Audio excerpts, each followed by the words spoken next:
হে মানুষ, চিন্তা করবা তোমাদেরকে হাসরের ময়দানে উপস্থিত করা হবে খালি পায়ে,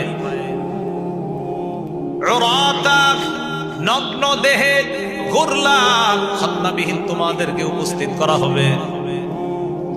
আম্মা জান আয়েশা বলেন, কুলতু ইয়া রাসূলুল্লাহ আর-রিজালু ওয়ান-নিসা ইয়ানজুরু বা'দুহুম ইলা বা'দ। ইয়া রাসূলুল্লাহ, নারী পুরুষ সকলেই তো কিয়ামতের ময়দানে উপস্থিত হবে, একজন তো আরেকজনের দিকে দেখে ফেলবে, মানুষ কি লজ্জা পাবে না? নবীজি জবাব দিলেন, আশা আল আমরু আশাদ্দু মিন আইয়ুহিম্মাহুম যা। মানুষ যা চিন্তা করে ওই দিনের ব্যাপারটা চিন্তা শক্তির বাহিরে। মানুষ চিন্তা করে কিয়ামতের ময়দানে উলঙ্গ থাকলে একজন আরেকজনকে দেখবে, এটা হলো মানুষের চিন্তা। আল্লাহ নবী বলেন, এই চিন্তা করারই তো সুযোগ থাকবে না, টেনশনে কেউ কারো দিকে তাকানোর সুযোগ থাকবে না।